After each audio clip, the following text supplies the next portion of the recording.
이제 가장 먼저 하는 말이 주로 아빠, 엄마잖아요. 제 첫째 같은 경우에는 아빠만 해가지고 애를 낳은 엄마인데 엄마가 되게 서운했어요. 엄마를 할 때까지 1년 가까이를. 그래서 이제 엄마 아빠 하고 뭐 할머니를 이제 할머니를 못 하니까 할미 할미 이렇게 가르치잖아요. 할아버지를 할비 할비 이렇게 가르치고 이렇게 쭉 하다가 이제 아이가 좀 크고 이제 걷기 시작을 하고 이제 자기가 돌아다니기 시작할 때 부모님들이 주로 가르치는 게 있어요. 제일 먼저 가르치는 게 그게 뭘까요? 예, 인사를 가르칩니다. 인사. 안녕하세요. 안녕하세요. 그런데 이게 실은 그 아이들한테 그만한 아이들한테는 되게 이게 억지로 이렇게 몸을 구부리는 거는 좋지는 않습니다. 왜냐하면 이 조그만 몸에 여기에가 지금 다 장기가 있는데 이게 숙이기가 원래 힘든 거래요. 그래서 아주 어렸을 때는 이렇게 억지로 이렇게 몸을 굽히는 것보다는 그냥 안녕하세요 의미를 가르치는 게 중요한데 그 안녕하세요는 그것을 가르친 이유가 있죠. 왜 그렇습니까? 그게 사람들 간의 기본 예의니까 가장 기본적인 거니까 그걸 가르쳐요. 그리고 나서 그다음 가르치는 게 뭔 줄 아세요? 한번 떠올려 보십시오. 뭘까요? 예. 권사님 여기 정확하시네. 감사합니다를 가르칩니다. 뭐를 받든 누가 이렇게 예뻐서 주잖아요.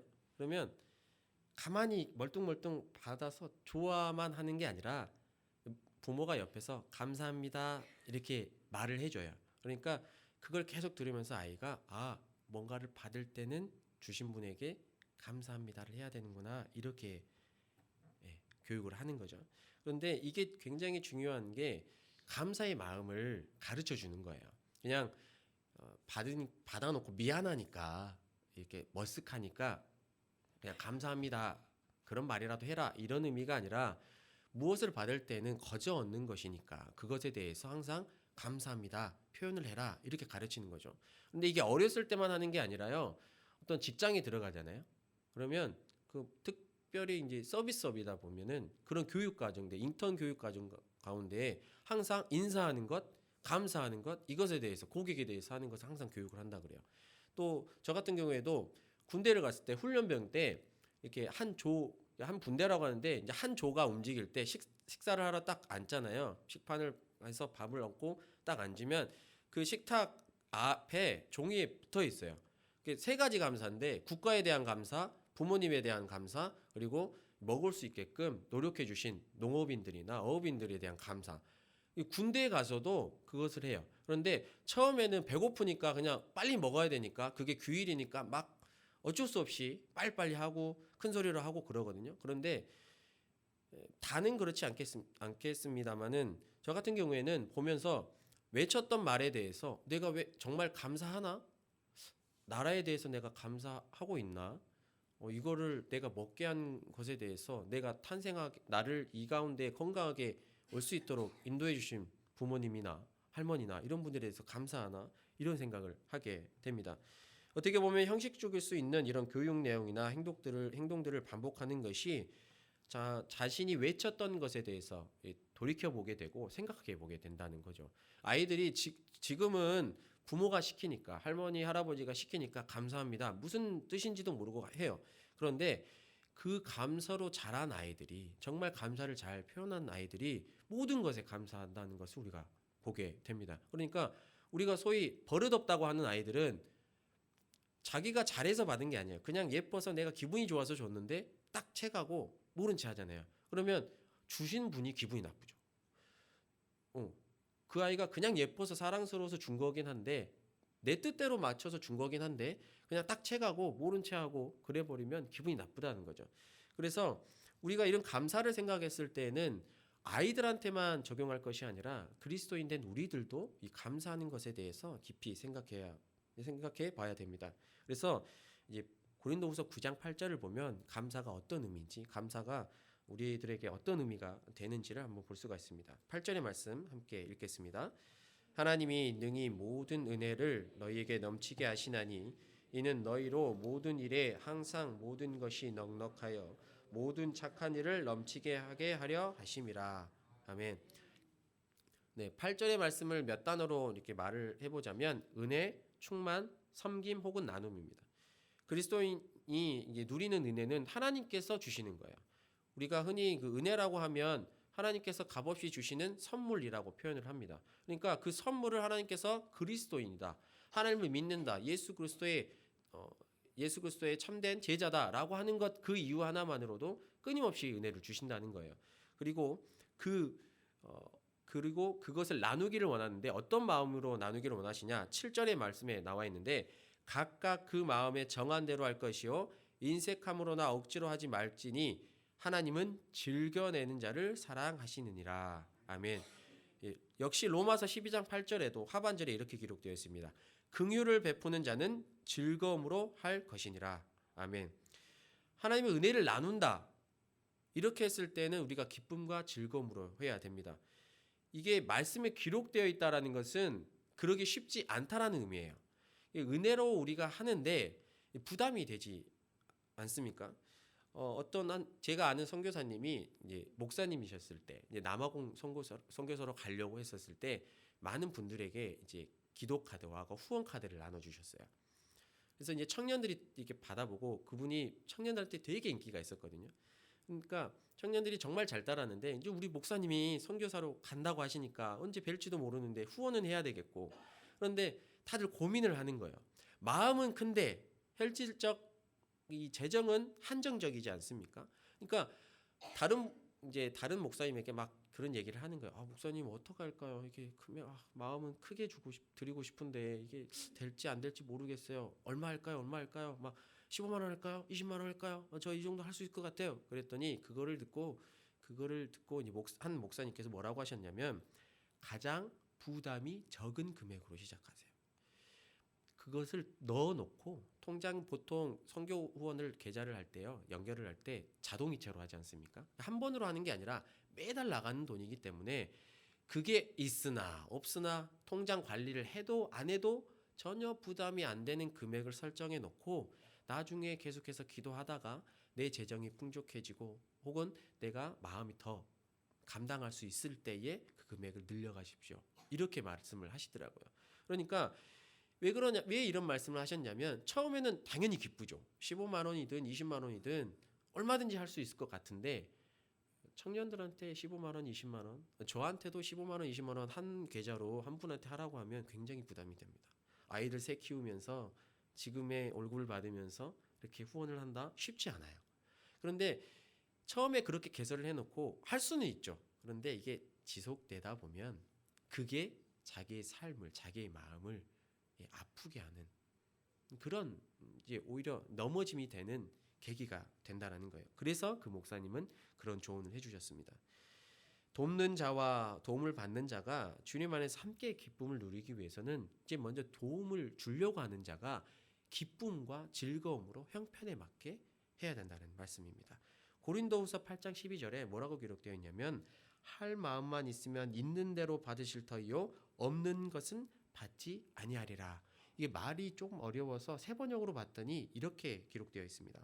기쁜 마음으로 각자의 형편에 맞게 바치면 하나님께서 그것을 기쁘게 받으실 것입니다.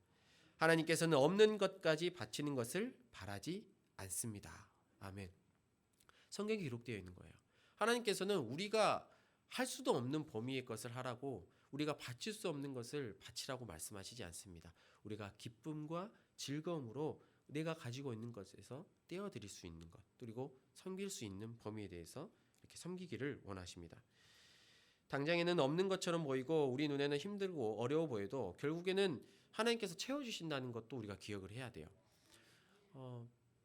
내가 기쁨으로 하고 있느냐 즐거움을 하고 있느냐, 이게 가장 중요하다는 말씀을 드리는 겁니다.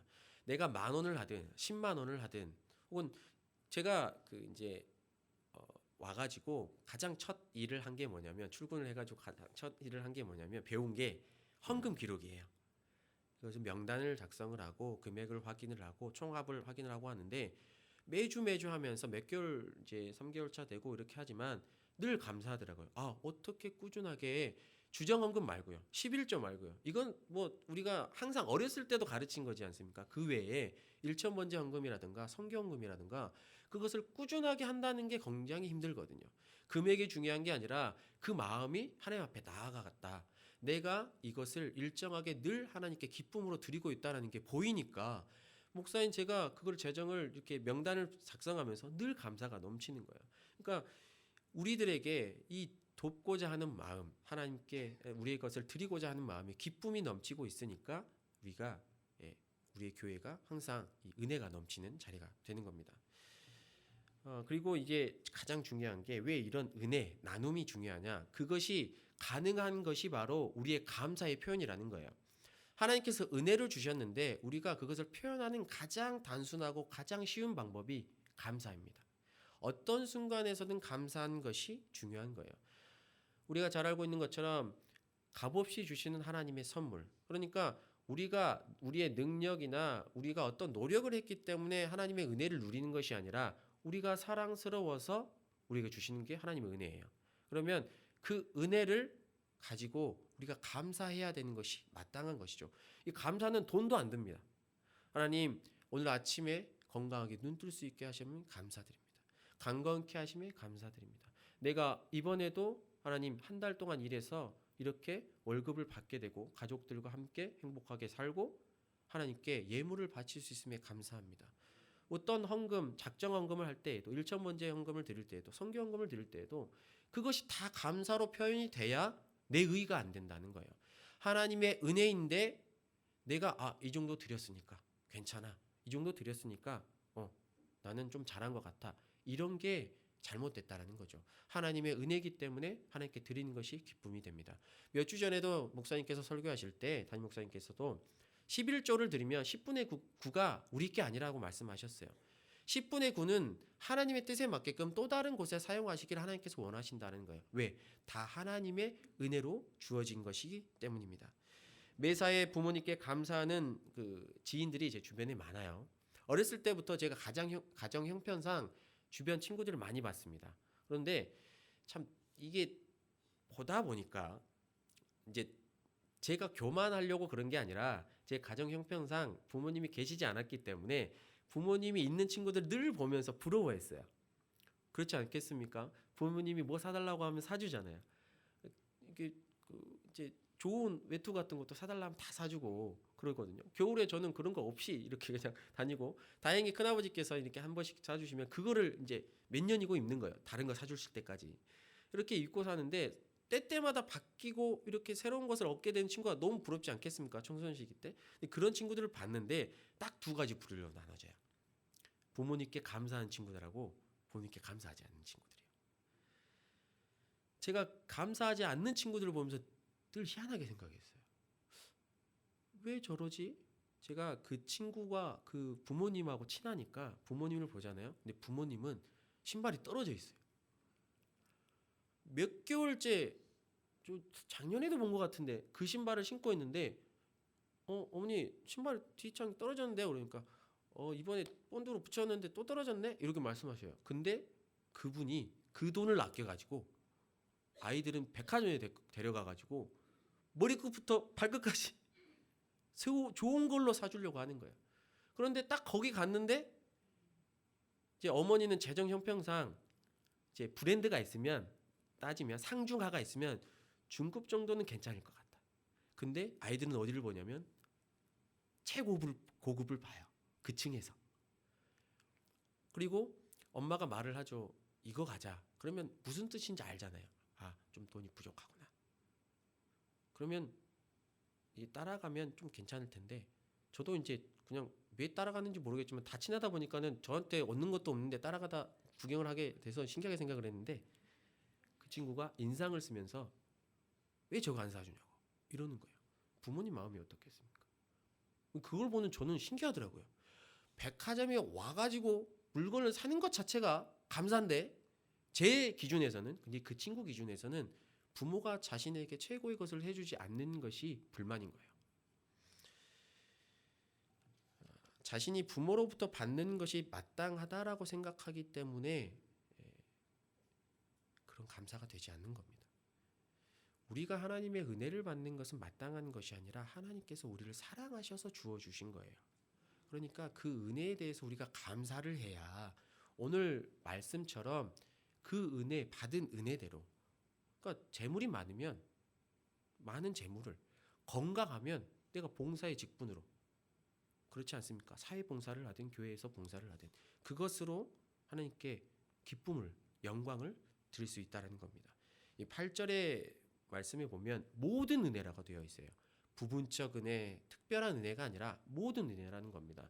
우리가 과연 모든 은혜라고 고백하며 감사하는지 이것은 감사해요 라고 고백하고 있는지를 한번 되짚어 보면 저 스스로도 많이 반성이 됩니다.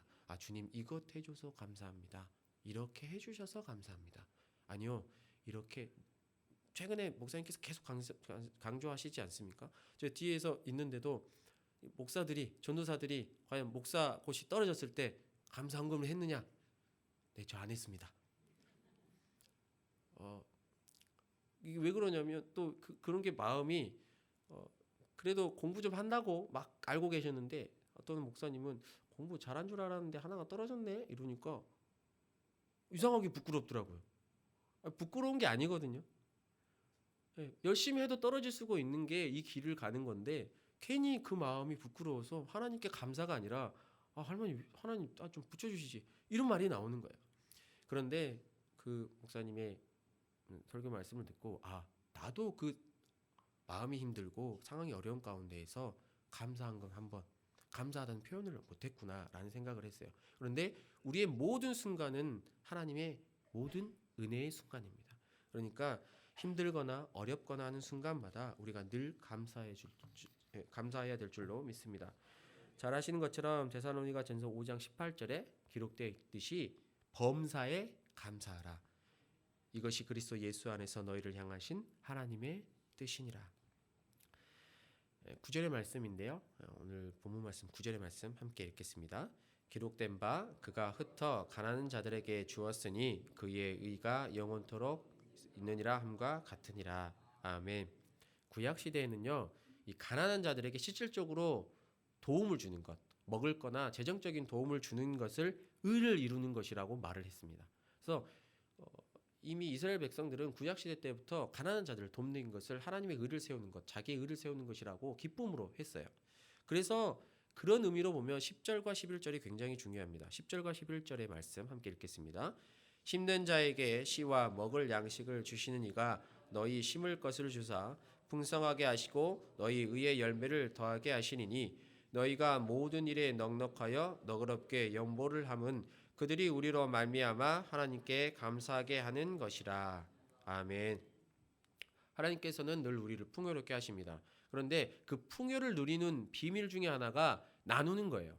나눌 수 있는 이유 중에 하나가 다 하나님의 것이니 내가 감사함으로 고백했을 때 그 풍요로운 은혜를 누리고 그 풍요로운 것을 넉넉하게 다른 일을 위해서 사용할 수가 있습니다. 그리고 오늘 이 11절 말씀에서 가장 중요한 게 마지막에 그들이 우리로 말미암아 하나님께 감사하게 하는 것이라 이 말씀이에요. 도움을 받은 그들이 도움을 준 이들에게 감사하는 것은 당연한 거죠. 그런데 뭐라고 기록되어 있냐면 하나님께 감사한대요. 그러니까 우리가 그리스도인이면 비그리스도인은 그리스도인이든 그리스도인이 아니든 가난한 자들에게 도움을 주는 겁니다. 일단. 그런데 믿지 않는 자들도 하나님께 감사를 돌린다고 기록되어 있어요. 왜 그럴 수 있느냐? 우리가 믿는 우리가 이것은 다 하나님의 은혜고 하나님께 감사하기 때문에 우리가 나누는 겁니다. 이런 고백을 했고 그 나눔을 받은 도움을 받은 자들이 그런 고백을 진실로 받아들이고 들었기 때문에 그들이 도움을 준 사람에게 고백하는 것이 아니라 그 은혜를 누리게 하신 하나님께 감사하는 겁니다. 그래서 도움을 주는 자들이 넉넉하게 누리고 넉넉하게 도움을 주는 것을 기쁨과 즐거움으로 하되 그 모든 것이 하나님의 은혜이다 라고 감사의 고백을 늘 해야 됩니다. 우리가 교회적으로 할 때에도 개인적으로 할 때에도 우리가 티를 내지 말아야 될 것은 은연중에 그것이 나의 의가 될 수 있고 나의 자랑이 될 수 있기 때문 아닙니까? 그러면 그런 것을 우리가 미연에 방지하기 위해서는 모든 순간 하나님께 감사드리는 것, 모든 순간 다 하나님의 은혜입니다. 우리가 할 수 있는 한 다 모든 것을 하나님께 내어드리며 기쁨으로 나누겠습니다. 이렇게 고백을 하면서 감사의 고백을 드리는 겁니다. 12절에서도 다른 이들을 돕는 이로 말미암아 하나님께 드리는 감사가 넘친다 이렇게 기록되어 있습니다. 그리고 연결해서 13절과 14절의 말씀인데요. 함께 하나님의 말씀 읽겠습니다. 이 직무로 증거를 삼아 너희가 그리스도의 복음을 진실이 믿고 복종하는 것과 그들과 모든 사람을 섬기는 너희의 후한 연보로 말미암아 하나님께 영광을 돌리고 또 그들이 너희를 위하여 간구하며 하나님이 너희에게 주신 지극한 은혜로 말미암아 너희를 사모하느니라. 아멘. 13절의 이 직무는 12절에 나와 있는 그 봉사의 직무를 말합니다. 그러니까 섬기는 직무죠. 섬기고 나누는 그 직무를 뜻하는데 그리스도인은 다른 모든 이들을 돕는 일로 말미암아 진정으로 예수 그리스도께 속한 자다. 쟤네들은 진짜 하나님의 백성이다. 다른 사람들이 그들의 모습을 보고 이제 증거로 삼는다는 거예요. 왜 저 사람들이 자기의 것을 나누지?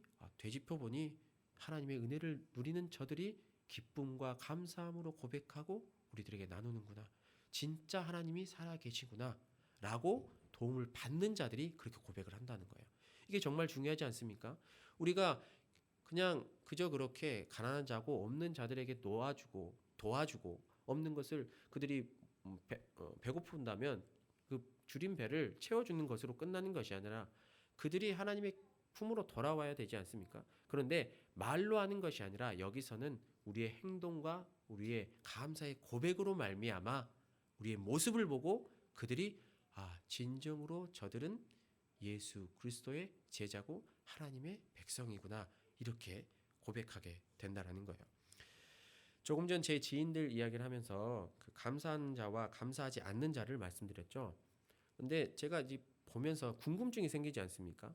저는 애초에 없으니까. 근데 나중에 보니까 왜 저도 감사하지 않았는지 하나님께서 이제 뭐라고 하셨어요. 너도 할머니 계시지 않았니? 왜 할머니께 더 순종하고 감사하지 않았니? 이런 말씀을 하셨지만 그때 시점에서 봤을 때에 부모가 없는 자가 부모가 있는 자 중에 왜 감사하지 않는 자가 있을까라는 생각을 하면서 해답을 찾은 한 가지 답 중에 하나가 뭐냐면 그들은 늘 부모님이 자기 곁에 있을 줄 알기 때문에 그러는 거예요. 늘 부모들이 자기보다 잘 살게 되고 더 있을 것 같고 그러니까 그것으로 말미암아 내가 부모님께 늘 받아서 잘 먹고 잘 살 줄 알고 그렇게 착각을 하고 있기 때문에 그러는 거예요. 그리스도인도 별반 다르지 않습니다. 감사가 없이는 하나님의 은혜가 있는지 없는지를 몰라요. 감사를 표현하는 것은 내가 지금도 하나님의 은혜 가운데 살아가고 내가 지금도 하나님의 은혜를 누리고 있다라는 표현입니다. 그런데 감사가 멈추잖아요. 이전에 받았었던 은혜로 말미암아 살아갈 수는 있을지언정 그 은혜가 지속되지 않는다라는 거예요. 은혜를 많이 받아놓으니까 쉽게 말해 은혜를 까먹고 있는 거죠. 감사하지 않아도 살아가니까 잘 살고 있으니까 하나님이 지금 필요하지 않는 거예요. 하나님께 감사하지 않아도 내가 뭔가 봉사도 잘하고 직장도 잘 되고 사업도 잘 되고 감사하지 않아도 잘 되니까 어느 순간부터 하나님의 은혜가 끊기는지도 모른 채 그 은혜를 까먹고 있는 겁니다. 그런데 우리가 감사할 수 있어야 되고 감사해야 되는 것은 내가 오늘도 여전히 지금 이 순간에도 하나님의 은혜 가운데 살아가는구나를 고백하는 가장 쉽고 가장 현명한 고백 중에 하나가 감사의 고백입니다. 늘 하나님의 은혜 속에 살아가야 되는데 감사가 멈추지 않기를 바랍니다. 그리고 늘 감사 속에서 살아갈 수 있기를 소망합니다. 하나님께서 우리에게 원하시는 것은 은혜 가운데 살아가기를 원하시고 그 은혜 가운데 살아가기를 원하시면서 늘 감사하기를 원하신다는 것, 이것을 잊지 않으시고 또한 거기서 멈추는 것이 아니라 오늘 성경에 기록되어 있는 것처럼 고린도후서의 말씀처럼 그 받은 은혜를 나 혼자 우리들만 취하는 것이 아니라 기쁨과 즐거움으로 얼마든지 넉넉하게 다른 이들을 위해서 사용할 수 있기를 소망합니다. 그리고 그때야말로 우리가 진정으로 그리스도인이구나, 진짜 예수님이 살아계시구나, 하나님이 살아계시구나를 우리가 증거할 수 있기 때문에 우리가 참된 은혜의 삶, 감사의 삶을 살아갈 수 있기를 소망합니다. 함께 15절의 말씀 함께 읽고 마치겠습니다.